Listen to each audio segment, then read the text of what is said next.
अस्सलामु अलैकुम। उस्ताद बुखारी जो नालो कंहिं न ॿुधो हूंदो। अॼु असां उन जो मुख़्तसर तारुफ़ पढ़ंदासीं। उस्ताद बुखारी जो असुलु नालो सैयद अहमद शाह वलद सैयद हाजन शाह बुखारी आहे। पाण 16 जनवरी सन 1930 ईस्वी ते ॻोठ ग़ुलाम चांडिए हाणोके ज़िले दादू में पैदा थिया। 1944 में तालीम वर्नेक्यूलर फाइनल हासिलु कयऊं। वर्नेक्यूलर फाइनल, जंहिंखे उर्फ़ आम में फाइनल चयो वेंदो आहे, फाइनल तालीम हासिलु कयल आहे। उनमें 4 दर्जा सिंधी ऐं 3 दर्जा अंग्रेज़ी हूंदा हुआ। कुल 7 दर्जा पढ़िया वेंदा हुआ ऐं उनखां पोइ वर्नेक्यूलर फाइनल जो इम्तिहान थींदो हुयो ऐं उहो अॼु जे दौर जे मैट्रिक जे बराबरि हूंदो हुयो। 1947 ईस्वी में खेसि उस्ताद यानी मास्तर जी नौकरी मिली।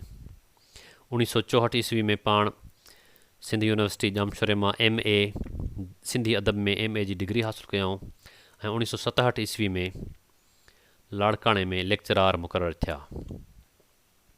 1990 ईस्वी में प्रोफेसर जी हैसियत सां रिटायर्ड थिया ऐं 9 अक्टूबर सन 1992 ईस्वी में कराची में वफ़ात कयऊं ऐं पाण दादू में दफ़न थियल आहिनि।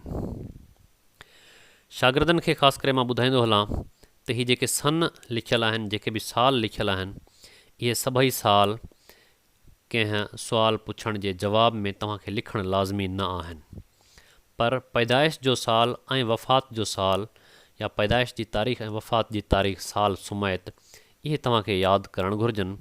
जेकॾहिं तव्हांखे उस्ताद बुखारी जो तारुफ़ लिखणो अची वञे त तव्हां हर साल अलॻि अलॻि न लिखंदा, बल्कि पैदाइश जो साल लिखी उनखां पोइ तव्हां लिखंदा त तालीम फाइनल हासिलु कयूं या वर्नेक्यूलर फाइनल तालीम हासिलु कयूं, उनखां पोइ उस्ताद थिया, उनखां पोइ MA कयूं सिंधी अदब में, या उनखां पोइ लेक्चरार थिया, प्रोफेसर रिटायर थिया। इन तरीक़े सां तव्हांखे लिखणो आहे, पर पैदाइश ऐं वफ़ात जी तारीख़ ऐं साल इहे तव्हांखे यादि हुजणु घुरिजनि। उस्ताद बुखारी शाइर जी हैसियत सां सिंध जो हिकु मशहूरु शाइर आहे। वॾनि शाइरनि जी फ़हरिस्त में संदसि नालो अचे थो। पाण हिकु अवामी शाइर आहिनि। अवामी शाइर जो मतिलबु इहो आहे त जेके अवाम में तमामु घणा मक़बूल हुजनि, जंहिंजी शाइरी हर माण्हू ईअं सम्झे त हीअ शाइरी मुंहिंजे लाइ थियल आहे ऐं उहा शाइरी हर माण्हू पढ़े ऐं उन में हुनखे पंहिंजो अक्स नज़र अचे त उनखे अवामी शाइरी चइबो आहे। त अहिड़े क़िस्म सां उस्ताद बुखारी जी शाइरी अवामी शाइरी हुई ऐं हर माण्हू उनखे चाह सां ऐं शौक़ सां पढ़ंदो ऐं ॿुधंदो आहे। इन करे संदन शाइरी नौजवाननि में तमामु घणी मक़बूल हुई। पाण सिंधी जदीद शाइरी जा बि सुठा शाइर रहिया आहिनि। जदीद शाइरी उहा आहे जो पुराणे ज़माने में जेका शाइरी कई वेंदी हुई उन ते फ़ारसी ॿोली जो घणो असरु हूंदो हुयो। ऐं जदीद शाइरी में छा थियो जो कुझु शाइरनि निज सिंधी शयूं, सिंधी माहौल ऐं सिंधी समाज जी अकासी कई त उनखे सिंधी जदीद शाइरी चयो वेंदो आहे। त उस्ताद बुखारी सिंधी जदीद शाइरी बहितरीनु नमूने सां कई।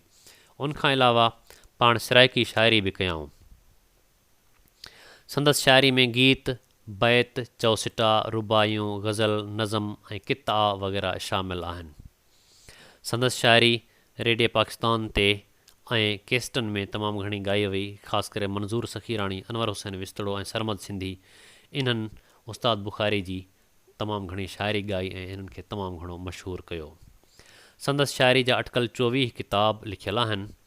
कुझु किताबनि जा नाला हीअ आहिनि: गीत असांजा जीत असांजी, ओतूं जोतूं, कूकण या कल्याण, लहर लहर दरिया, न कम निबिरियो न ग़म निबिरियो, मेला मल्हाला, बुखारी जा किता, लहरी लहरी में लालाण, धूड़ दिलि ते दर्द जी, ऐं हिकु सराइकी किताबु आहे तड़ तड़ ते ॾियां ॻाल्हियां। जेकॾहिं शागिर्दनि खे ॿुधाईंदो हलां त जेकॾहिं किथे उस्ताद बुखारी जो या कंहिं बि शाइर जो तारुफ़ लिखणो अची वञे त उन में कोशिशि करियो त वधि में वधि किताबनि जा नाला लिखो। हिन मां तव्हां केतिरा बि लिखी सघो। जेकॾहिं हिन मां 4 या 5 तव्हां लिखिया त बहितरु रहंदो, पर ईअं न हुजे जो हिकु नालो लिखी छॾियो या हिकु बि न लिखो, ईअं न हुजणु घुरिजे। हिननि किताबनि मां 4 या 5 लाज़मी तव्हांखे लिखणा पवंदा। महिरबानी।